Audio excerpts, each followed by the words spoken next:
What happened to Andrew Bynum? Facts. As far as what? I mean, he was killing, and then was it just the injury? Yeah, man, I think it was a number of things that probably happened with Drew. Hmm. Again, this league is taxing mentally. It's a lot of things that you would have to deal with that people probably don't know. Plus, having to deal with whatever he was going through in his personal life. Um, Hmm. those things could all take you off your course, man, knock you off Hmm. your square. So life happened, I would say. And again, we don't know if he's in a space or a state where he's cool with where he is. You never Hmm. know. But as far as his game is concerned, he was one of the youngest players drafted in the history of Hmm. the game, Hmm. Hmm. and he just blossomed and got better and better and better and better every single year. So, and we're judging off his career and what he did do up until the point where he wasn't healthy enough to play. I thought he got better and better and better every year. Hmm. He I was would a have to agree monster. with you. He was for real. I would have to Seven agree with one, you. yeah, 7-1 post moves. He developed some semblance of a jump shot out Come to like 10, exactly a 12 feet. jumper. You know what I Yeah, mean? Then he that learned little to put, hook. could get it on the put. But yeah, so I mean, I Hmm. like AB. Yeah, both hands, left Yeah. and right, big. He just, Hmm. and he came in the game with knee and back issues already. You know what I mean? From growing too fast and all that other shit. And like TA said, man, as a person, you know what I mean, who went through 18 years and I probably went through everything you can imagine in the league, that shit is taxing. And if you Hmm. just so happen to be going through something at the same time, I mean, Yeah. it's really a dice shoot Hmm. for the majority of the league. And I'm just not even saying like a journeyman like me to speak, or somebody TA who got traded probably the most times. I'm talking about even your top tier players, man. If that shit, you can mask it with money and minutes and your stats of averaging, but you know what I mean. When you get home and on the inside, you know what I mean. That shit is taxing. Yeah, and not even to like, not to like. I'm not somebody that likes to talk about people's shit or their business or whatever, and not to get too deep into it. But he was, he was very close with his family, and when he lost his mother, that took a real toll on him, like for real. So, I don't never ever ever ever. That shit is not light. You can't replace your mother.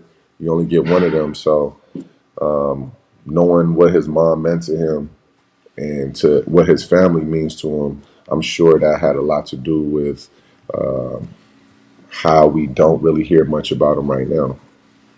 See, that shit we know. A Hmm. lot of people in the front office, you know what I mean. Maybe Don't give a somebody fuck. might maybe somebody might put their hand up and say something like that. That shit we know. Like in the locker room, when you having a bad stretch, a bad couple of weeks, and you smoking layups and weird shit going on, you falling, shit'll be happening. When you get busy mentally, you would just start slipping and sliding out that motherfucker for no reason, or having. Am I lying, Ta? Nah, bro, you telling the You'll truth. start smoking layups, and fans will be like, "How you missing layups?" Or you can't, make free throws. Or once that shit happen off court, it'll affect your ass on court. What I what the part of the NBA that kind of like it upset me, or the part that they took out that I don't like is how the veterans and the rookies interact. Like they make it everybody is the same now, and that shit is played because like Hmm. if you are a rookie and you don't have to go through anything, or you don't have no like understanding on how like a team is ran, or who's the captain or who's not, and everybody is the same, there's no respect there. So if you Hmm. don't respect your vets, who's gonna go to bat for you when you doing bunk, or you and you make a young boy mistake? If you don't have no respect for him, why would he stick his neck out there for you? You know what I mean? When you on bunk. So if there's a part of the NBA that I would like to see happen again, I would like to see like order be stored in that regard. Like, all right, young boy, you got to come over here and do what I tell you to do, because eventually you'll understand why I'm telling you to do this. There's levels to the things that new experience. And feel me on this one, TA. You got new TV money coming in. You got these big super max deals. Yo, add a roster spot. Let that roster spot be that veteran glue guy who might be on his way out that's still serviceable, but Hmm. you ain't got to toss him and make him go to Taiwan or overseas somewhere. Let him stay at the crib and mentor some of these kids. You know what I mean? Instead of paying dudes 70, $80 million, just add a roster spot. You No, know I what I mean mean? that would be a good idea to add a roster Yeah, spot, expand the team. But they started to do this shit like maybe like my 12th, 13th year. They started to get rid of the veteran players, right? I Mm-hmm. mean, And the veterans became like 28, 29, Mm-hmm. 30, 31 instead of 35, 36, 37. That's 10 years of experience right there of real life experience. And remember, like, players are coming into the NBA at 18 years old and they getting $10 million a year if you in that top lottery, right? You don't know what the fuck do you know about anything that has to do with anything.